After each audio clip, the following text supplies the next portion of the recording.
Welcome back. I hope everyone's enjoying the conference so far. Yay. So we have some really great workshops and sessions this year. I was really excited about it, and I'm excited about the rest of today and tomorrow. We have a great panel here for you. You're going to enjoy this. They're a panel of registry attorneys. They work with our special needs kids, and they have some great tips and tricks and advice about joining Registry for Children with Special Needs. But before we do that, we also have some people we want to recognize from the Registry of Attorneys for Kids with Special Needs. And these people were nominated by the circuits where they live and work for their outstanding work with children who have special needs. At this time, the Guardian Ad Litem program would like to recognize the following registry attorneys, and we ask that you stand, please, when your name is called, and remain standing for the rest of the day. Oh no, just until, just until we finish the list. So, we have Aaliyah Adal.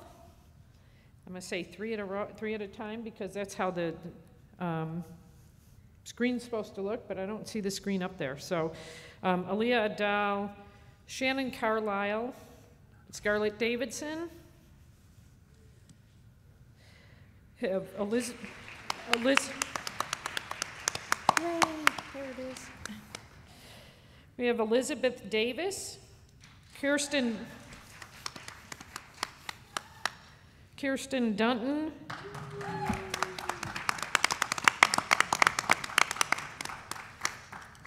I hope I'm saying this right, it's Amy Jeanette. Did I say that right? Yay.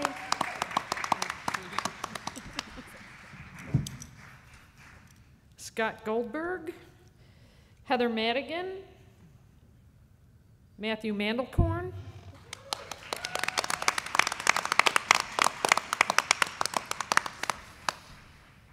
Crystal Marsh, very popular choice there, Allison McCabe, Craig McCarthy, I heard Vanessa, Jack Mooring, Bernie Perlmutter, Scott Robbins,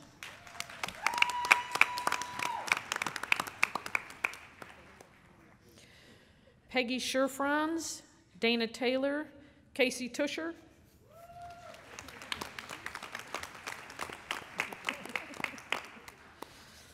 Thomas Woods, Patricia Wright,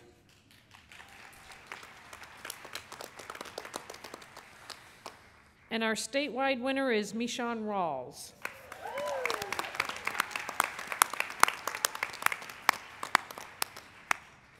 And please give all of the registry attorneys another great big round of applause, please. They do amazing work.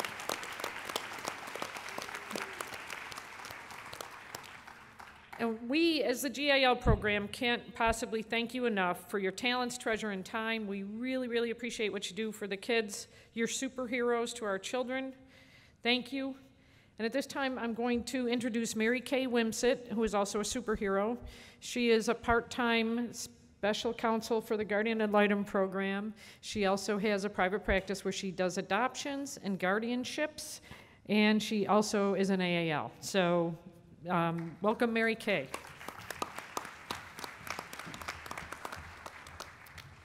So I'm going to talk out of order on just two quick things before I introduce our amazing panel. First, I just want to acknowledge Kelly Rosano with the state office. Without Kelly, this conference would not have happened. She's been working on this conference for over a year now. So thank you, Kelly, for all of your hard work. Also, I have to give a shout out to Rochelle Johnson, who was acknowledged earlier for winning the award. I've worked with Rochelle on several cases, and I know that the nomination described her as nice, which can be in the context of sometimes being somewhat passive or sweet, and she really is anything but passive. She is just an amazing and zealous advocate, and we are incredibly lucky to have her. And not only does she do a great job on her cases, but the attorneys that work for her, she has trained them to follow in her footsteps of always going the extra mile, always doing the extra written brief, whatever necessary to fully advocate for the kids that they represent. So we, again, are truly lucky to have her on our team. So, and now it gives me great pleasure to introduce our panel. And I'll start at the end with Scott Robbins. And Scott received his undergraduate degree from the University of Wisconsin and his law degree from the University of Georgia. We won't criticize him for that today. I know most of us are Gators in the room, but we'll forgive him for that. He also served as a law clerk for the Army as a judge advocate general, and has a wealth of experience that he brings to his work in the 13th Circuit as an ad litem. They are certainly very lucky to have him there. He has a private practice where he practices different types of law. Of course, he's board certified in juvenile law, and although he does do other types of law, this is really where his passion is and what he enjoys doing most.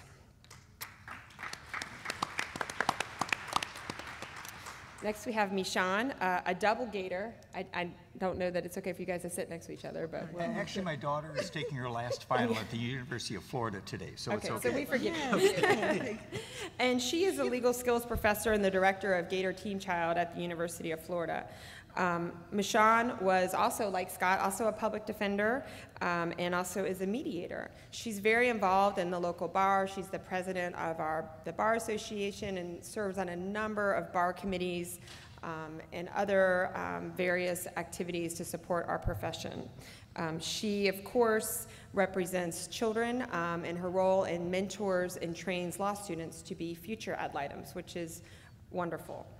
And I did ask each of the panelists to give me sort of an interesting fact that I couldn't find out about them on the internet. So she is the proud grandmother of 2 and has a 3rd grandchild on the way any minute. Hopefully not in the next hour. Another interesting thing about Mishan, and I think this is something that's interesting, especially for the younger lawyers in the room, is because you just never know what path life is going to take for you. But Mishan was a felony public defender and had to have surgery and was out for several months. And during that time, they transferred her to juvenile, which at first she wasn't very happy about. But then she discovered that that was her life passion. And it all worked out. So.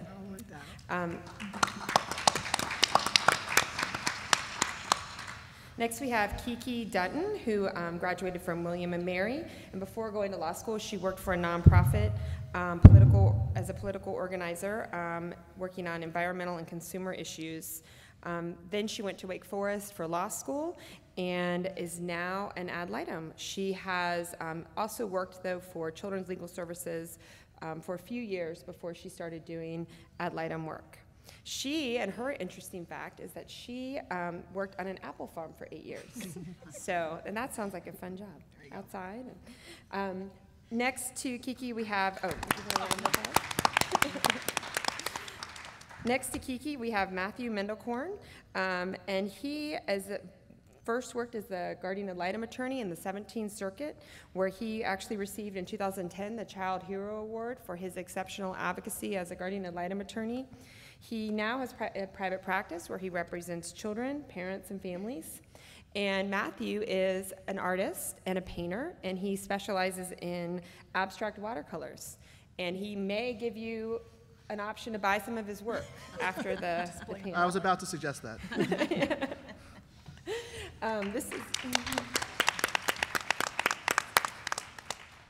And our last panelist is Casey Tusher. And Casey we've got another Midwesterner here. She graduated from the University of Kansas with a Bachelor in Social Work, which is, of course, a lot of us wear that social work hat, I think, almost as much as we wear the attorney hat. So I'm sure that comes in very helpful sometimes. She graduated from the University of Missouri for law school. She's devoted her career to child welfare and has worked in every facet of the juvenile system over the past 25 years, primarily in the 4th, 7th, and 8th circuits.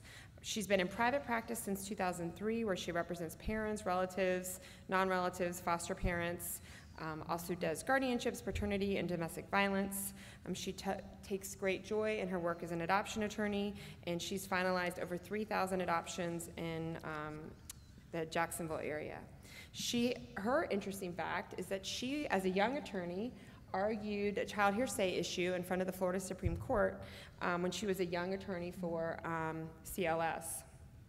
The sunshine of her life is her 18-year-old son, who is about to also graduate, and so now she's got to figure out this next phase of life, what she's going to do to keep herself busy. Of course, she said she's going to have to train herself not to work too much. So what we're going to do is we're going to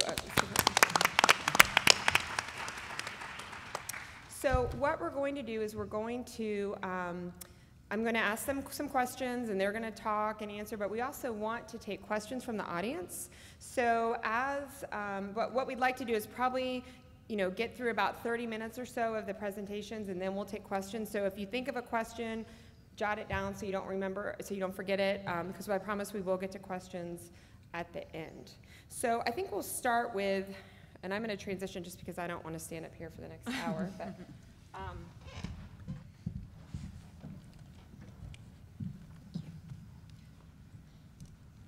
so I think we'll start with the question of is the JAC, and is dealing with the JAC and dealing with that administration, is it as complicated or is it as difficult as it sounds?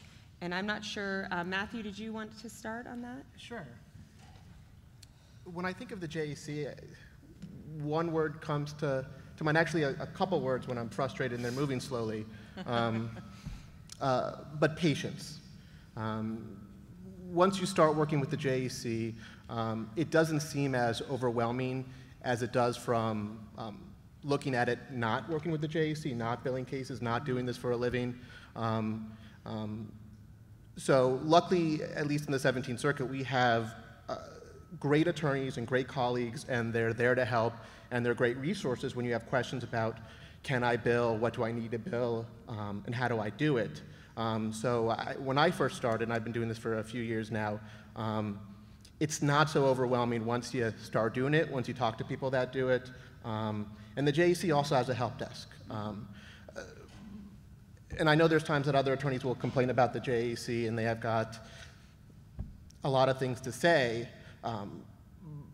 but registry attorneys, the JAC, as registry attorneys, we use the JAC to bill, we get paid from the JAC, and although we have a lot of complaints sometimes with the JAC, I think having the JAC involved and having the registry,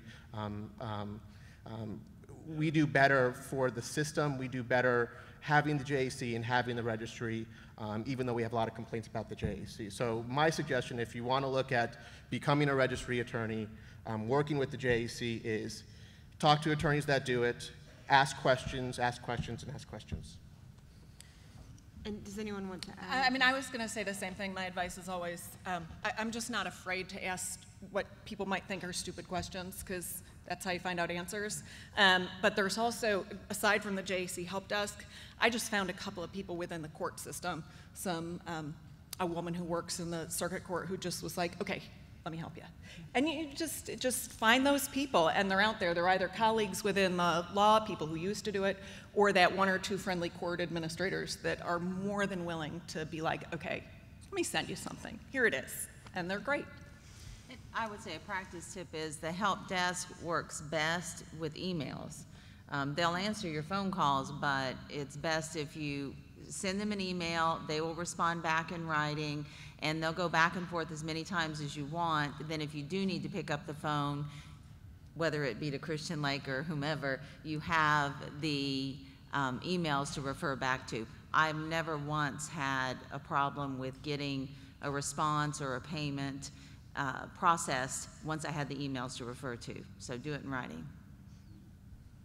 And I just will put in a plug for tomorrow. Robert Latham is doing a panel, a specific discussion on JAC billing and issues related to that. So if you are an ad litem and you're having some issues with the JAC, I would encourage you to attend that. I think it's the morning session, the 10:30. Okay, so let's talk about, it's interesting, I asked them what they wanted to talk about, and almost all of the panelists said they could easily talk about issues that keep them up at night. So I want to give them each an opportunity to talk about that, to talk about things that are the most concerning and the things that trouble them the most in their representation. And we'll get to lighter stuff too, but just to go into some of the heavy stuff for a minute. And I don't know who wants to start. We'll start, Michaud, do you want to start? Yes, that's fine. There are many things I think that keep me up, but I just want to put it in context. I teach a juvenile law clinic, and we represent children in all types of capacities. I think one of our, I would say, claim to fame is that we do the crossover cases. And so having to have the knowledge of what happens in both the dependency and delinquency system sometimes can be very frustrating when you put someone or someone is appointed to a case and they don't know both systems. And what I find is, in terms of the cases that are most troubling for me, are those cases where the children are similar to Regis Little, where they have these emotional and intellectual disabilities that people can't recognize. And so maybe when they have a physical disability, it's easy, and maybe people will adjust and be more accepting. But those children who have the emotional and intellectual disabilities, when people get really frustrated, I find, in the dependency portion of the system, what I find is those children are really pushed over into the delinquency system. And when they're pushed over into the delinquency system, it's, and I will say that they're pushed there sometimes because people just don't know what to do, and they don't know where to get the help. And what they find is they put them in a system that is not equipped to help them.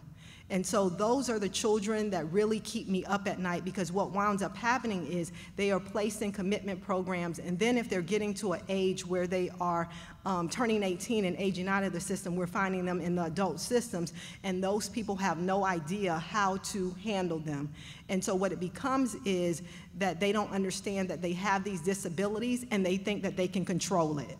And so when they continue to try to work with the children who are in those systems, they continuously get frustrated, and because they can't give them the help that they need, the children begin to languish.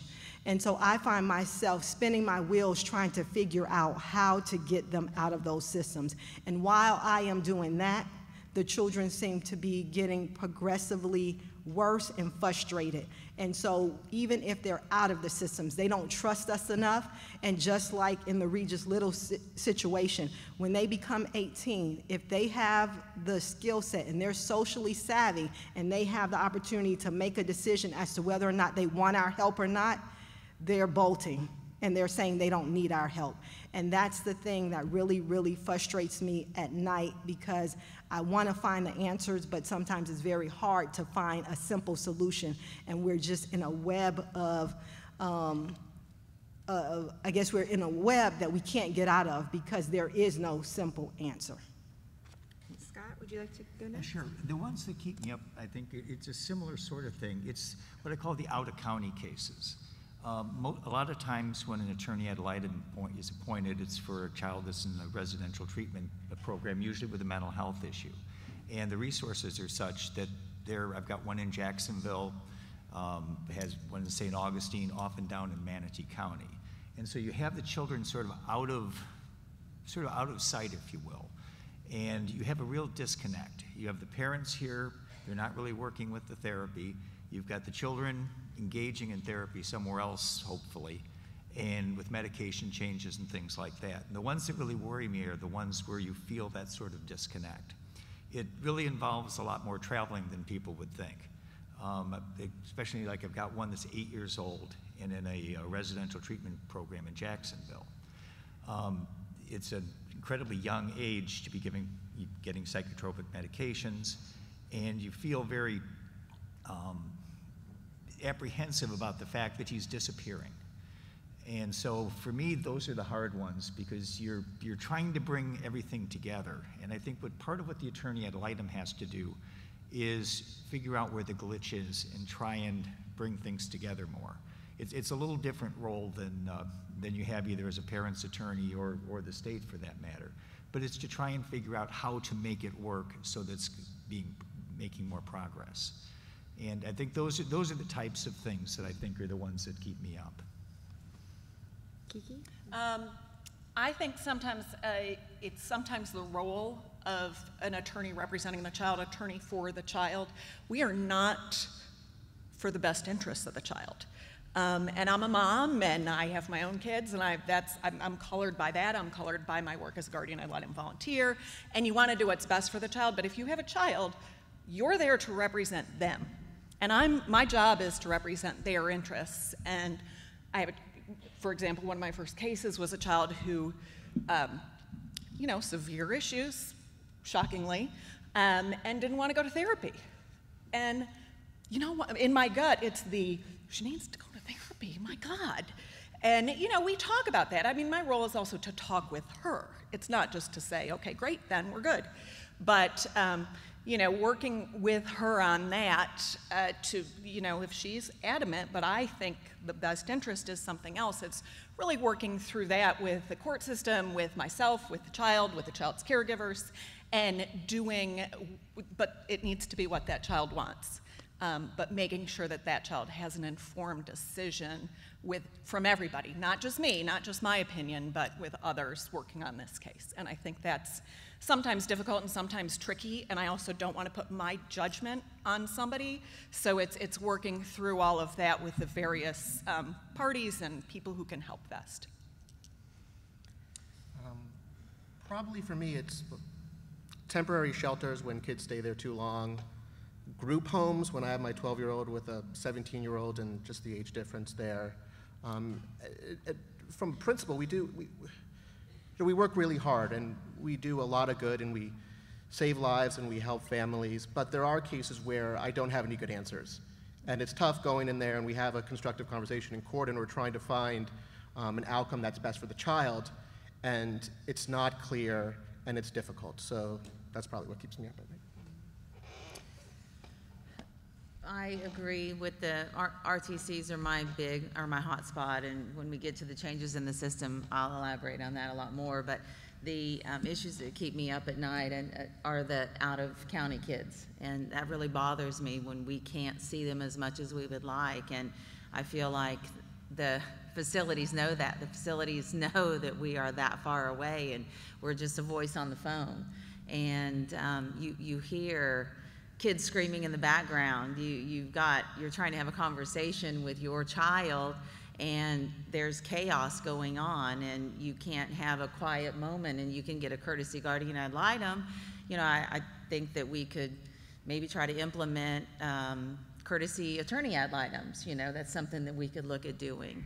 We need some sort of a network, but again, that's, we can put these stop gaps in place, but again, changes in the system. I don't want to segue too far into that, but there are things Go ahead and segue. We can segue into that. Go ahead and talk about that. I hate residential treatment centers. I just hate them. But what do we do? They have a place. They absolutely fill a need, but I really feel like that's what they do, is they're just filling a need. In all of my years, I've had one child that, whether it's wearing the hat of was HRS, then became, I know, don't laugh, Kelly, but all these years, I've seen one child that I would call a success. Isn't that pitiful? One child that has been a success story through a residential treatment facility.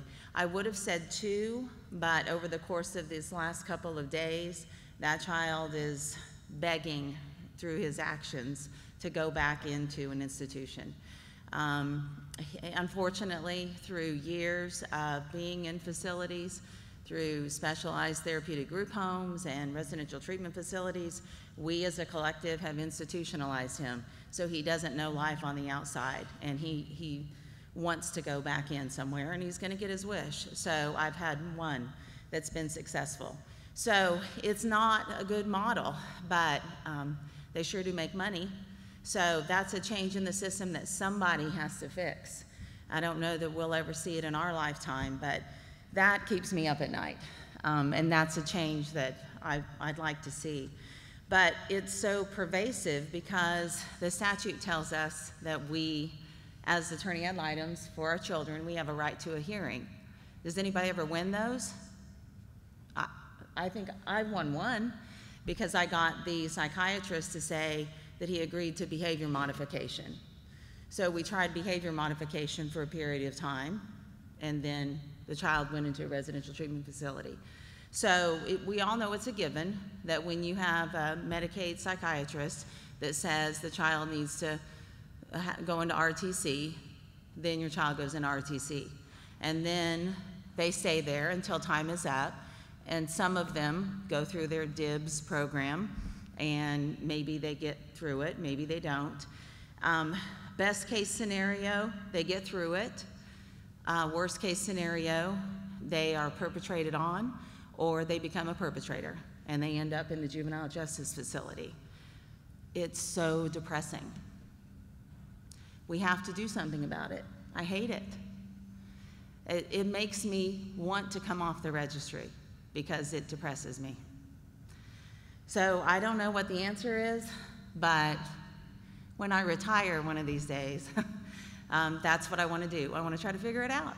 I feel like the facilities that are in it for the business are in it for the business. That's where they make their money, and that's what it's all about, is making the money. But what disturbs me the most is that that's what's filling up that's what's taking over our crossover courts. That's where I see these kids, or that's where, Howard Tallenfeld is suing the department. That's where, because these kids are becoming perpetrators or they're becoming victims. And it's just very, very sad. So that's what change I'd like to see. That's what keeps me up. I have one that just came to me, and it is very frustrating in terms of what we can do about it, and it may be just tied to money, is when we place children in therapeutic foster homes and they are thriving, and then when they do well, you tell me they have to move. Yeah. That is frustrating, because if we want to see them successful, we know what's needed to keep them successful, and then we pull all of that away and then expect that we're going to put them somewhere else and they're going to thrive.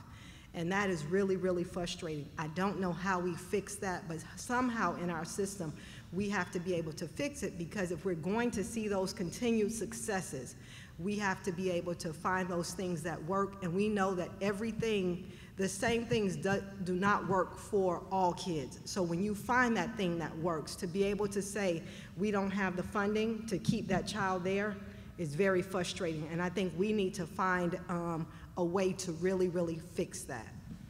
We need more therapeutic foster homes. Right. We need more specialized therapeutic foster homes. I love SAYS, but we have one. We have St. Augustine Youth Services, and that is the only one in Northeast Florida until you come down to Orlando. So I love those. I don't like residential treatment centers, but the specialized therapeutic foster homes do pretty well for our kids. Scott, did you want to talk about any changes in the system that you'd like to see? Yeah, the thing that I think it probably needs to be changed the most is maybe an expansion of what's on the list under the current statute, because under 3105 or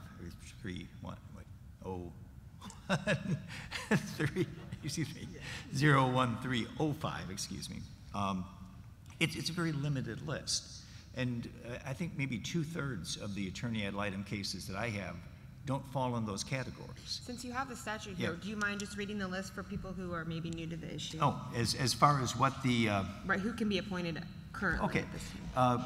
Children would be appointed for either a child, if the child resides in a skilled nursing facility or is considered for placement in a skilled nursing home, is prescribed psychotropic medication but declines assent to the psychotropic medication, has a diagnosis of a developmental disability as defined in 393.063, or is being placed in a residential treatment center, or is being considered for placement in a residential treatment center, or is a victim of human trafficking.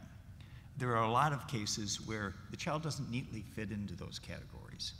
I usually get the teens, and they may be on medications, but they may be not necessarily declining to assent to their medications, but they still need someone to be tracking them, and also they need someone they can talk to confidentially, that they can talk to, that it won't end up in a report somewhere if they don't want it. One case I have was a tragic case. It was a murder-suicide that happened in front of the 17-year-old daughter. It's an incredibly traumatic thing. And now she's in a situation where she has a wealth of legal problems, probate, as well as what to do with her education, how to creatively figure out a way for the system to help her as she moves into adulthood. And those aren't, it doesn't fit in the category anywhere, but there's a definite need for an attorney ad litem in that kind of case. And those sorts of areas, I think, if the statute had a little bit more flexibility, the courts can determine where the need is. And most of the judges, I think, are sensitive to that, and that's why I know, at least in Tampa, the people that I know that do these on a regular basis, it's about 2/3 are attorney ad litem cases that do not fall into these need categories, but the need is just as strong. And that's where I think it needs to be improved. If I could just add, yes, please. There's a few That's attorney ad a litems great out point there, I guess. because the child is more than a category the judge checks off on the order. And although that it gives us direction on what our role is to identify and pursue legal matters regarding that special needs, these children are unique with unique challenges, and I would like the liberty to do more for the kids. So I'm curious, the attorneys that are not appointed under the statute in your circuit, then they're pro bono? Yes. Yeah, my wife refers to it as tithing, but it's kind of. Well, and I think, Scott, one of the things we talked about when we were preparing for this is that you and many of your colleagues, and I think many of the panelists, do much more work than they're compensated for in these cases. Yeah, I think, I think for most of us that have a private practice outside of this, even under the statute, the payment's kind of really nominal. It's, again, for like the little guy that I have that's out in Jacksonville, you're driving once every month or two over to Jacksonville. That's not going to be covered in the kind of payment you get with this. So it's still a voluntary, it's really sort of a pro bono appointment even under the statute. And I think most of the people that do this because they think they're doing something of value. And I don't think that most of the people I think the people that you want to be doing this are people that want to do it because they feel like they're helping make a situation better. I'll just add to that, and I'm fortunate because the way that the Gator Team Child Juvenile Law Clinic is set up is we provide holistic representation, but we have a team. And because I understand that pro bono attorneys can't do as much as we can, and because we have some additional resources, we try to take the most complex cases because we also have students during the fall, and particularly the fall and the spring, sometimes during the summer, and we also have a social work team so that we come together collaboratively to try to work on different areas when you have a child who has all these multifaceted issues that are just running rampant, and you're trying to, as soon as you try to work out one problem, something else is happening. And because pro bono attorneys are limited in that, we have found trying to collaborate together, particularly in our circuit, not just with my team, but also with the guardian ad litems, the DCF attorneys, and anybody else that is involved. We have been successful, I think, when we decide we're not going to separate by roles, but we're going to try to come together and figure out what we can do, to the point where we've had to try to work on a weekly basis for some cases, where we're calling in once a week to figure out what's going on. And I think that issue that you bring up, because you put a pro bono attorney on the case and they can't do all the traveling because now you've placed the kid so far away, or they're managing other things, that they're not able to invest the same resources into one child that we are able to. We're fortunate, but because of that, we really try to make sure that if we're taking cases, that we limit the number that we're taking, but we're taking those that are the most complex. I'm going to put Alan on the spot here. Does the new legislation allow for the attorneys to be reimbursed for travel as a litigation expense? I'm not as familiar with the new legislation as you are, so I thought you might. I'm not sure about the travel. I think we need to email the JAC. I think that's the right answer that you said before, and they'll give you the answer that will be right.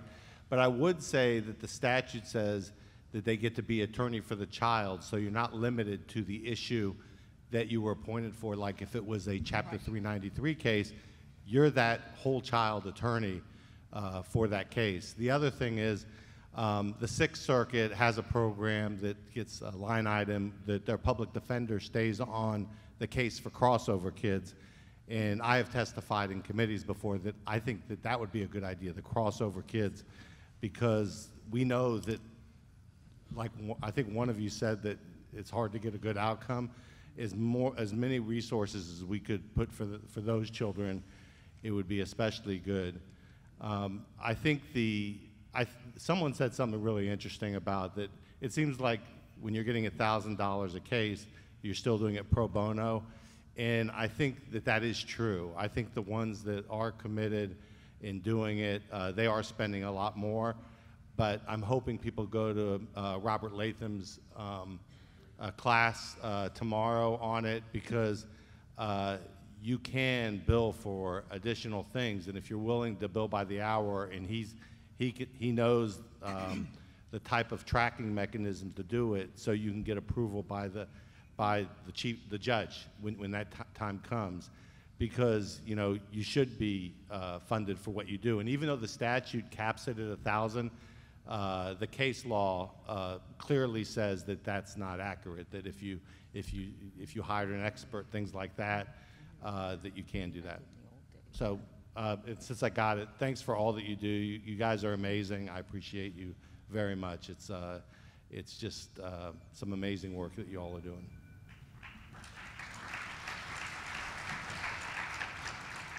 If I can just add, one of the creative things that we have done is sometimes when I'm not appointed directly as the attorney at Litem, if there is a attorney appointed on the case, particularly handling all of the dependency matters, but some delinquency matter comes up or some educational issue comes up and the child is far away, they will then ask me if I would also be appointed to that case so that they can use the resources of our team and we kind of work together. So myself and another attorney will kind of stay in connection with what's going on, and that has been helpful because typically that attorney has been on the case and the dependency on the dependency side for a long time, and so to switch attorneys for that particular child can be traumatic.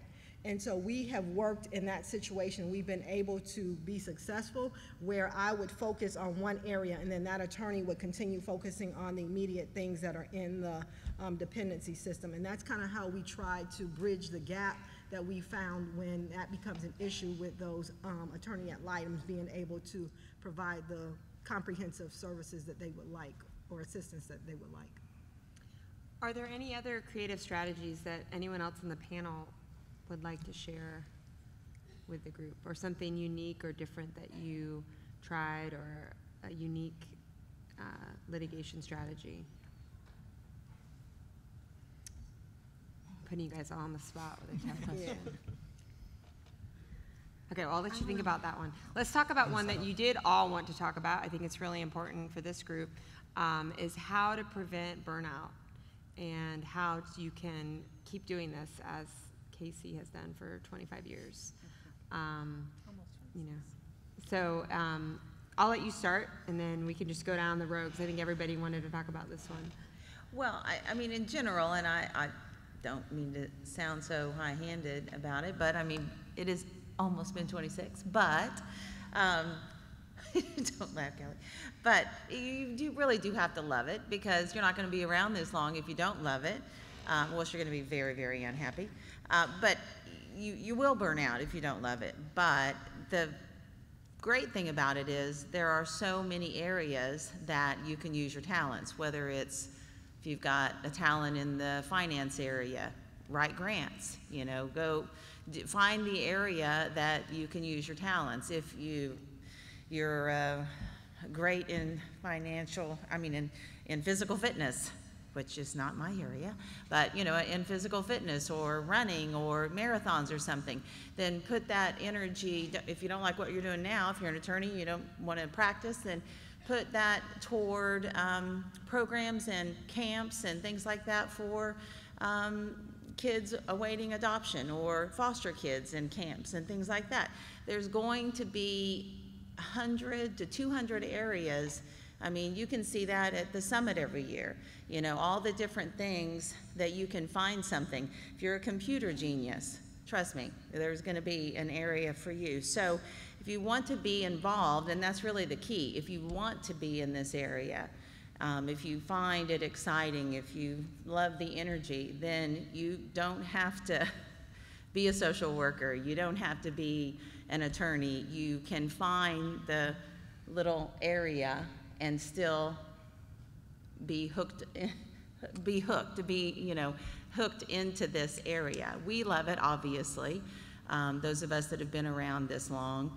And I think the energy, you can feel it, you know how exciting it is, but you don't have to be the traditional social worker, attorney, administrator. So you just have to find your area, and then you'll be around for 30 years. Right, Alan? Matt? Oh, I'm still trying to find ways An artist. to avoid. Well, that's therapeutic, and it's not any good, but I like it. I'm still trying to find ways to avoid burnout, and I'm more interested to hear what the other panelists has to say about it. I think they just had a session on the therapy dogs. Just find the therapy dogs. Seriously, I do love when they come to court. But my thing, Matthew had said earlier on an earlier question, sometimes it's just really hard to get a good outcome. These are not easy cases. These are not generally feel-good situations. But my thing has always, I love it too, and people are like, why? And I'm like, oh. But it's the little victories. I mean, it's that kid who didn't run for a month. Yes, last time it was 2 weeks. So and literally, and then you talk to the kid, and it's a victory. It's like, great, why did this work this time? And you look at the things like that that are not great things, but you can find it. You can find the kid who didn't want to talk to the judge, didn't want to talk to the judge, didn't want to talk to the judge, and then finally was like, you know what, I'm gonna do it. And that kid who then, they don't have a lot good to say maybe to the judge, but they've taken a little bit of control, and they've exhibited that. And I think it's those types of the kid who finally admits they need a tutor.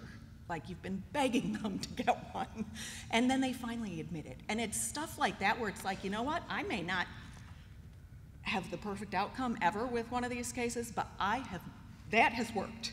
And however it happened, whether it's in consultation with a GAL advocate or CLS or a caregiver, you've made it work. And it's that little step that I think just motivates me to be like, okay, phew, I can get through another couple months because we'll find something else good. So I simply try to not get bogged down with the very difficult cases. I try to balance it, and when something is really, really difficult, I have to step away from that and then go to those cases that I can manage. So I try to be pretty good about what I can control and what I can't control. So sometimes we get really caught up in those things that we have no control over. And a lot of times for me, that's the stuff that is not the legal stuff.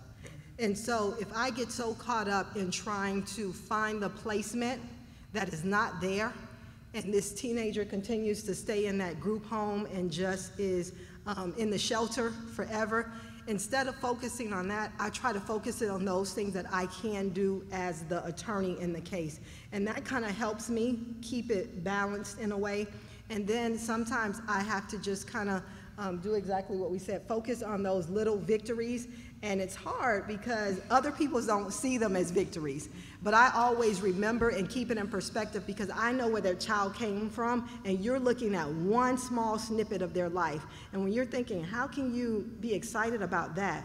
Well, when you don't know what they came from, it's hard for you to be able to have some satisfaction in that. So I just try to balance in that way when I'm looking at the very difficult cases and then some of those things that are really easy that we probably can do with our eyes closed just because of the skill set and the training that we have.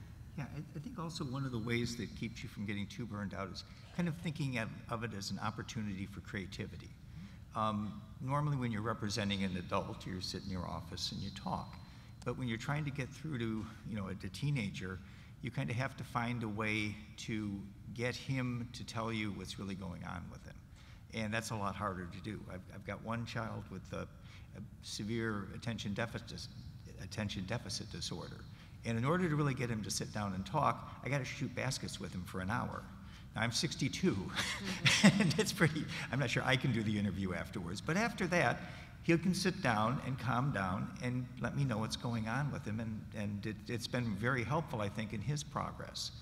And other times your role turns into, you're an attorney, but you're also a counselor at law. And so part of your job is to talk to them in a way that they grasp. Sometimes your role is grumpy dad, and you have to kind of help shape what it is that they want. And we represent the child's stated interest. It's a different role than the guardians. But part of our job is to help shape that interest into something that's realistic and productive. And when that happens on those occasions, and it's frustrating because it doesn't a lot of the time, but when that happens, that's what refreshes this enough that I don't feel burned out by it. I actually love doing this. Well, and I would just say it's very humbling as a defense attorney at times. As you know, Chapter 39, it humbles the defense attorneys. Right, Ms. Kernan? But so, you get a perspective. I get a perspective. You do adoptions, and that's the bright spot. You, as a registry attorney, you have some bright spots and not so bright spots. But you can't count the wins and losses. I think about the social workers and the terrible days that they have. I know they have bright spots. You just cannot tally. You can't have a tally ever because there's going to be bright spots and there's going to be terrible spots. And like you said, Michon, you can't live for the bright spots. You can't live for the little spots. You have to love what you do. And if you don't, then you won't be here very long. So you just cannot keep a tally. You just have to enjoy what you do. And I would just add 3 practical tips that one of my mentors gave me, and I'm not always good at following these, but I do find that when I do, I'm much less stressed and I think I'm a much better attorney, is turning off the notifications on your phone, turning off my phone, like my email, so I don't know that I've gotten an email. It's amazing how your brain will forget. Making a date for yourself every day to do something that is just for you. So if that's like 10 minutes to go sit outside and eat your lunch in the sun, or take your dogs for a walk, or just do something to give your brain that mental health break, and don't take your phone, disconnect from your phone.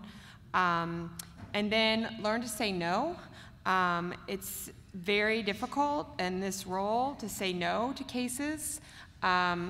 I don't know if my colleague Katie Bost, if she's in the room, I'm going to embarrass her, but she does similar work to what I do, and we both are good at telling each other. We'll say, well, I got this call to take this case pro bono. It's going to be a lot of work. Should I do it? And we're both good at saying we do that, so then the other one will say, no, don't say no. So you really, to do good work, you can't do it all. So you really have to pick the work that's most important to you so that you can be effective. Because if you say yes to everything, you're not going to be good at any of it. So you need to limit your time so that you can be most effective. Yeah, actually, my paralegal has printed out a big card with different fonts of the word no. And every now and then when I get a call for another one of these, the little card comes around the corner reminding us that we have too many. And you have to you have to keep it under control. So that's why when I first asked you, to be on the panel. The card didn't come fast enough. So now, because I know we only have about 20 minutes, so I did want to make sure we have time for questions. So Kelly has the microphone. And please, if you have questions about a case, you have 5 experts up here. So run your facts by us. Get our opinion on ideas or ways to strategize. Use this time. We're happy to, or ask general questions, whatever. Use these experts. Since you're appointed under Chapter 39, you're representing a party in a termination of parental rights trial. How do you perceive your role in the TPR trial? That's a great Sure. question. I look at it like a free safety that doesn't have a team. My job is to crack into wherever I should. And I think what you do is you pick what you think your child wants, but also you have to keep sort of a balance of what's realistic for them. I think you just approach it that way.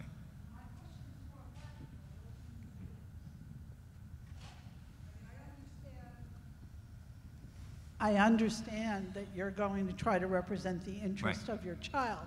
My question is more practical. What do you do? Do you come to trial? Do you question witnesses? Yes.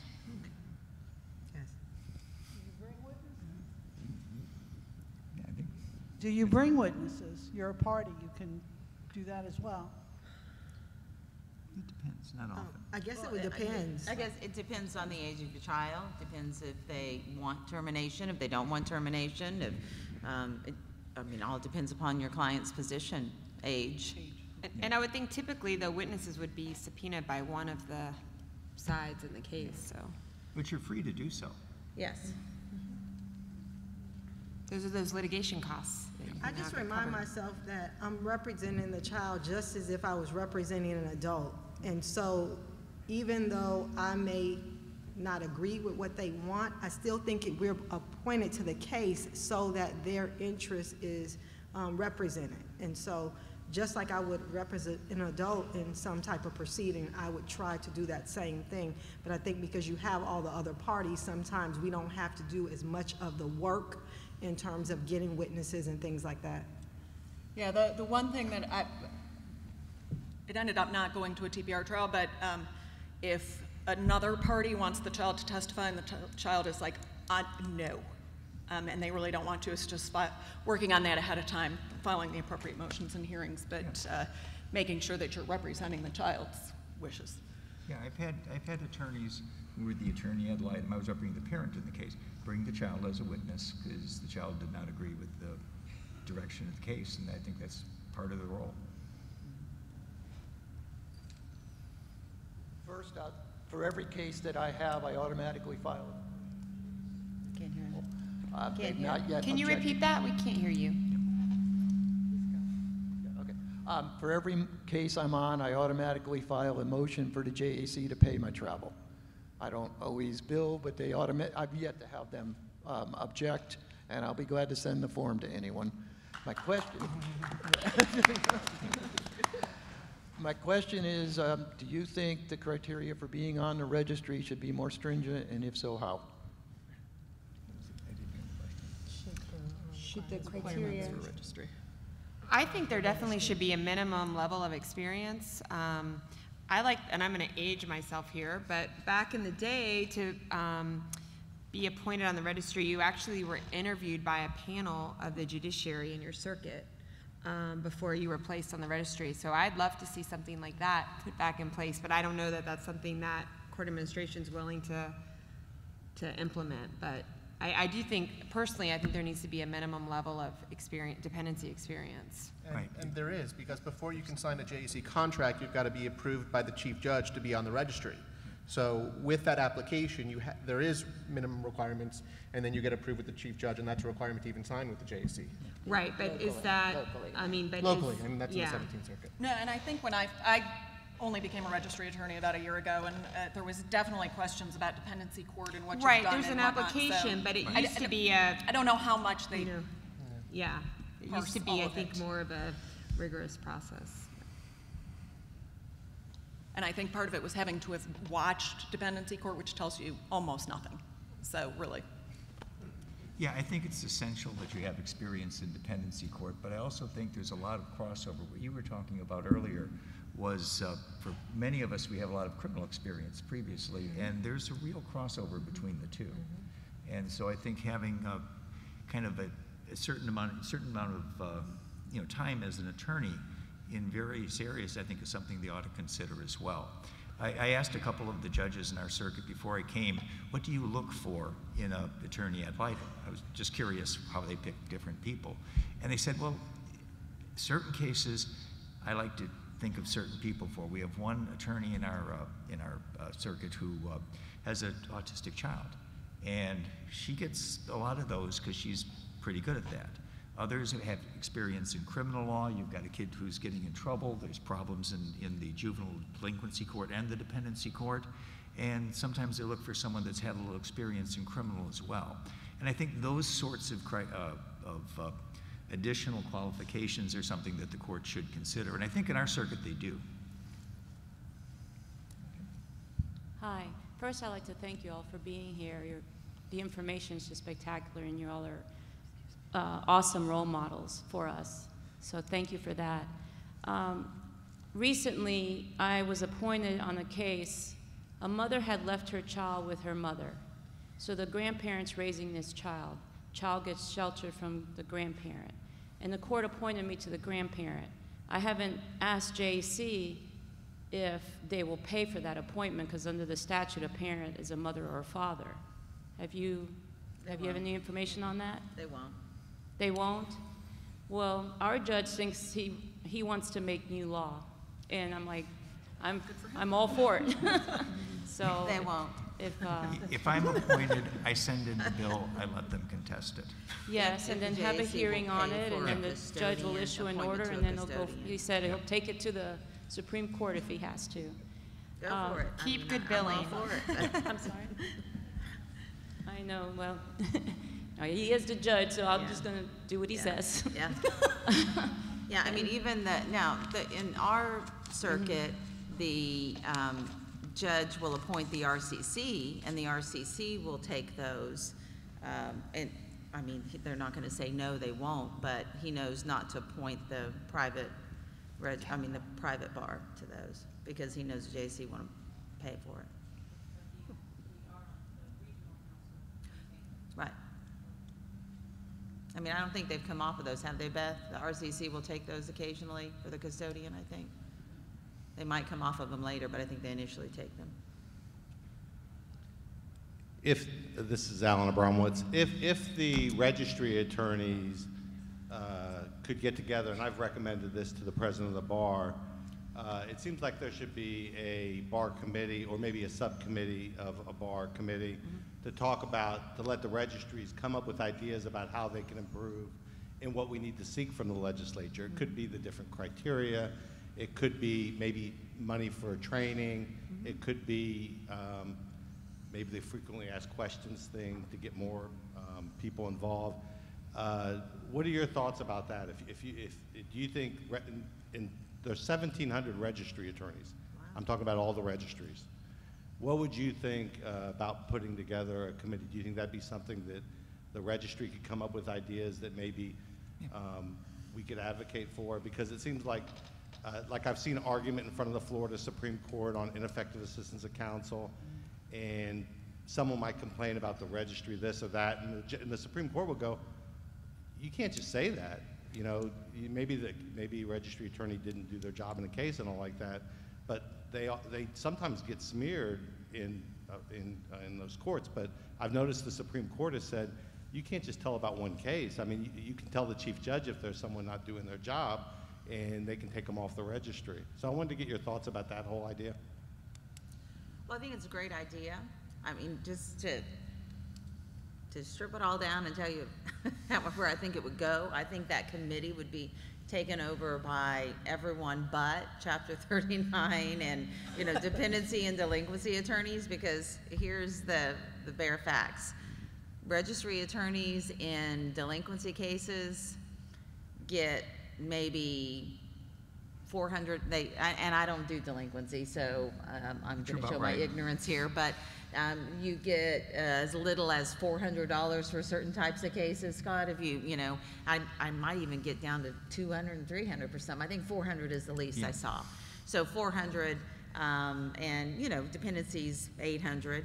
Whereas felonies and misdemeanors, and they can bill hourly, and I've seen bills as high as, we've got a guy in the 4th that's running for judge basically on the money that he got for, so I mean, their bills get up to $50,000. So I'm gonna be in a room with a bunch of registry attorneys, and I'm gonna be humping for my little $800 worth of cases where this guy's making $50,000. I mean, I'm gonna be silenced, but sure, I'll go to a committee and talk about Yes, I think there's a need, but I think that all of the other courts have more of a desire to push their agendas over delinquency and dependency issues, but it's important, yes. Maybe a unique one with children where we just focus about the As a subcommittee, yes, I think that would be a better idea. Which would probably be more, we'd probably have more success with the legislature if we come up with an idea for children. And I'm talking about the delinquency and the dependency. Yeah. We had a proposal in legislation proposed for enhanced fees for board-certified attorneys on the registry.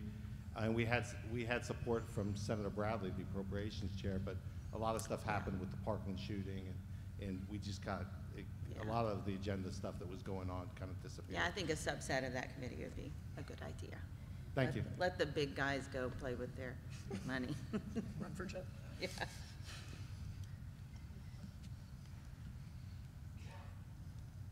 Hi, I'm just wondering if on the panel, I know Michon, we've talked about this a lot, but if you think there's a huge gap in the law for those juveniles who overlap in the dependency and delinquency who are adjudged incompetent to proceed, where during the time that they're ordered to get competency training and there's next to no services available for them. And we see frustrated judges, and there's just really no services that can be ordered for them. There's no rules that talk about what should happen with those kids. And sometimes they have really serious charges. You know, they've inappropriately touched other kids. And they just kind of, all we do as DCF is we can provide competency training. Now we certainly can provide voluntary services if, you know, we as attorneys for DCF be social workers and try to find some referrals for services, but you know, it's really not our role, but we can try to do that. But do you think that the rules or statutes need some tweaking so that while they're in that lengthy, sometimes competency training, that those needs be addressed, and including their mental health needs? I'll address that. I certainly think we need to go back to the statutes to try to figure out what we can do with the incompetent to proceed statutes that are laid out in the delinquency system, and figure out what we can do in the meantime while someone is trying to go through that process. When you're only teaching them about what happens in delinquency systems, we have kids who border or are in situations where they really need the residential treatment, but they can't go forward because a delinquency attorney has indicated that they need to go to residential treatment for competency. And so while they're there languishing, there's nothing in the statute that gives the judges authority to do anything to be able to provide that. And I think now that we're seeing it, it's one of those things where we really need to put our heads together and try to figure out how we can make some changes to those statutes, because now everything is based on the facility may be willing to work with us in doing something that is strategic and creative, but at the same time, everybody has rules that they have to follow, and you don't want to go outside of those lines, because obviously if something happens, nobody wants to take responsibility or be liable for those things. But I think we really need to figure out exactly how we can change those statutes in Chapter 985 to mesh with what we're now seeing, especially when we're working with those kids who we have identified as kids who have special needs, and they're in those systems and they can get services through dependency, but all of those things are stayed. They're at a halt because the people who provide those services are not going to Apalachicola Forest Youth Camp to be able to provide those services to them.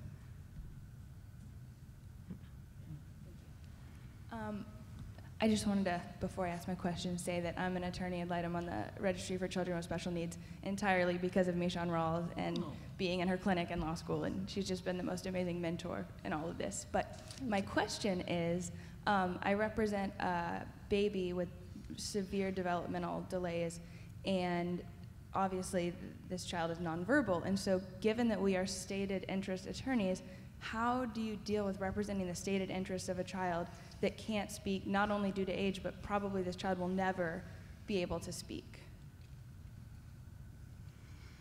It's a great question. And if I can make it more general, when I've had to represent younger children, I think my role has been more of what we would traditionally see as a guardian ad litem. I'm trying to figure out what I believe is the best interest and making sure that what I believe the child should be getting, that they are getting those things. And so In those particular situations, I think that just having that person who's specifically working on that can still be effective, but I do think that you have the struggle with how can I represent their desires when they can't state their desires. And I think you have to teeter on that line with trying to do what's in the best interest. Well, and the legal needs and the ADA needs and the, you know, all of those type of things, there might not be any, you know, right at that time, but there will be, and getting everything in place. Yeah, for me as well, I think that's the point, that's the place where you're trying to figure out what else needs to be done and whether or not everybody else is doing their job. And that's kind of what your role becomes if you have a child that's nonverbal from either from age or disability. And just to highlight or emphasize what's being said is that goes to us talking about the competency for the attorneys who are appointed on this case. We're expected to do a lot of things. And so people who are appointed may not have that expertise in trying to advocate for the things that are needed based on the disability ends or the educational issues. And so if you are in that space and you're able to do that, and I believe in the job that you have some people at Southern Legal Counsel that can help you really strategically plan for what's going to come, and you can utilize that, as someone indicated, when you're appointed and you're appointed to represent the child holistically, then being able to have that expertise is going to be very helpful. Good afternoon. I wanted to ask a question regarding the needs of a child. So you talked about children who are pushed from dependency to delinquency. I have a case now that is beyond frustrating because the child clearly has emotional needs, but because his mom has done all her case plan tasks, and basically department wants to close out the case, but he's not going to school. He's getting in trouble with DJJ. He's not home when he's supposed to be home. And now they want to kind of push the case over to DJJ to put in place services, but I don't think that they have the services that the dependency aspect has for him. Thank God we've been able to keep the case open, but I want to know what kind of things can we do as a team effort, as the guardian, as the Attorney General's office and CLS attorneys, to get this case on the right track. If it was me personally, I would remove him and put him in a specialized therapeutic group home, but he's with his mother, and she technically hasn't done anything wrong, but she's not really engaging in services. She doesn't meet with his behavior analyst. There's so many things that I feel should be done, but I don't know what to do to get them done. Is he participating in the services? Well, I mean, that's, as an attorney ad litem, that's kind of a sticking point. And that's what his attorney ad litem is telling me, that, you know, she's kind of stuck because he doesn't want to participate. My suggestion to the department was, when he gets in DJJ, push the referrals through and make him do the services while he's there, or at least get him started in there, because he can't leave or disappear while he's in DJJ custody. Is this the same therapist? Maybe a new therapist? I mean, maybe it's the therapist needed a change of scenery? Well, for the child, so the therapist is willing to meet with the mother and with the child, but the child, like, basically the therapist said it has to either be one, either the parent or the child or both, but somebody has to be willing to work. So if mom is saying, oh, I have to reschedule this because I have other kids, or, oh, I can't meet with you today, or, you know, reschedule 5 or 6 times when the judge has already ordered her to meet with the therapist, then, you know, how do I go forward when they're saying, hey, mom already completed her services. Technically, she's done. Well, what's the old saying? The mountain comes to Muhammad, somebody has to give. I mean, somebody's got to, so it's, like I mean, my thought is, a change of scenery, change of therapist, see if somebody is going to cross that divide. And I mean, you're asking me, that's what I would try. I would try a change of therapist. Obviously, it might be something with that particular therapist.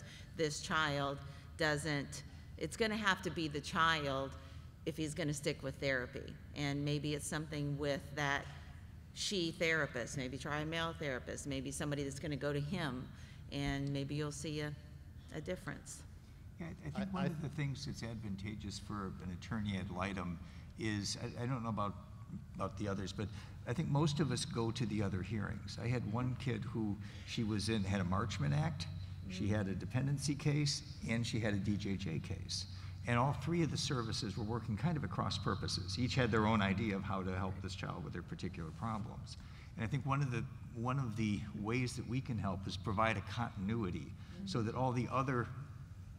each court knows what the other is doing to try and get them to harmonize. But one of the problems I have with a lot of these cases is every time the child's moved, we end up with a new therapist. We end up with an entire different treatment team because they're now in a different place. And the child has no continuity. And so between the moves and the different courts being involved, I think the attorney ad litem, because we can float, we can go to each one, so we're not just wedded to one specific part of it.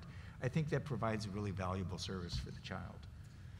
I agree, but sometimes though, we don't want to change a therapist because the other side of this, you don't want to change a therapist because that's something, especially with an older child, we want that continuity, and that child is really just tired of that face. They want a different, and they do need to change it up a little bit, but without knowing the whole history, I don't know, I have no idea how long the child's been with, but I mean, that just seems like maybe the sticking point, and certainly it can't hurt. And I wouldn't give up on making the record for mom's noncompliance. I mean, because cumulatively, over time, her repeated noncompliance might be enough for you to get the CBC to take some action in terms of an enhanced staffing with her, or even the threat of a shelter might get mom to act. But if you, because I've just seen that historically over cases, like little things, if you don't document it on the record, when you go back to try and get some action, it can be difficult. So we just encourage you to continue to document moms, even if it's just little things that she's missing.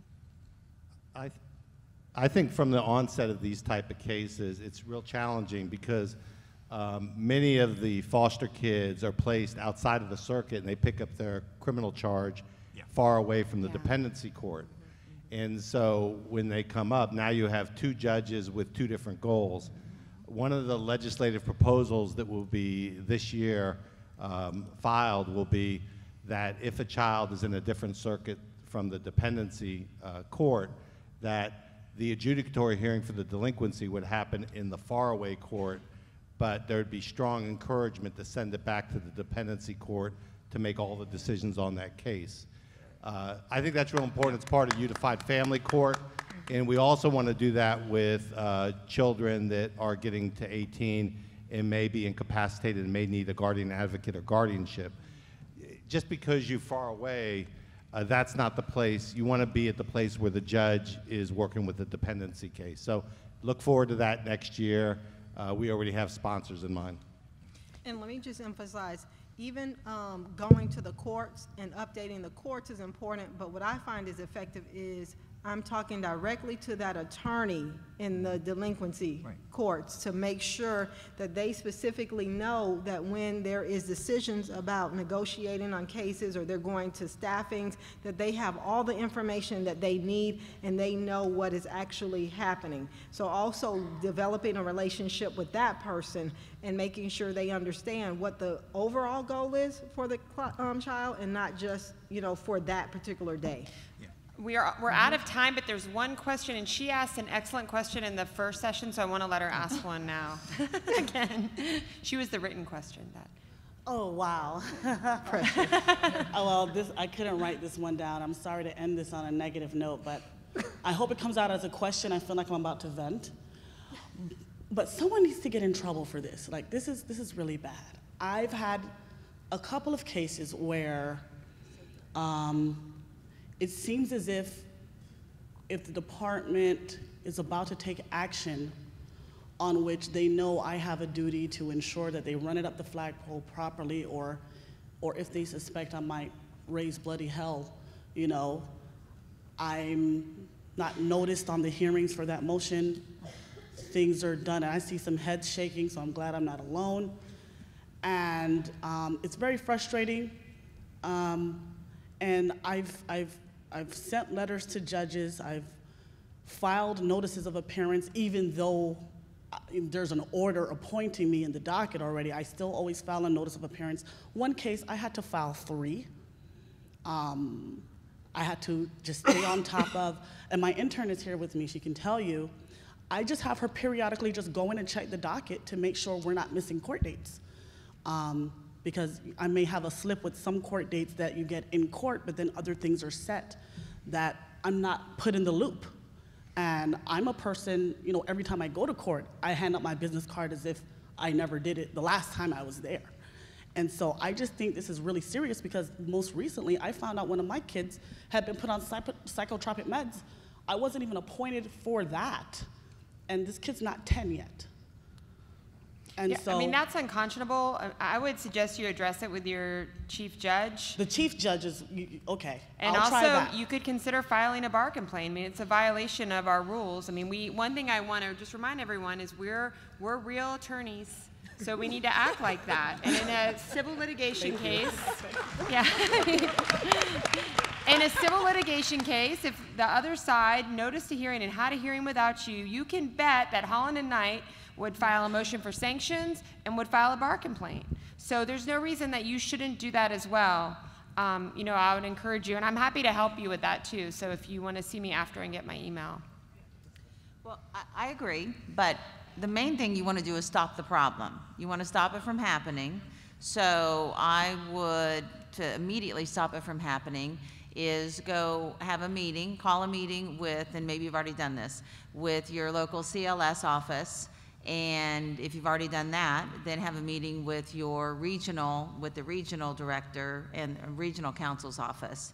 And, or send an email with all of them involved and then have a meeting.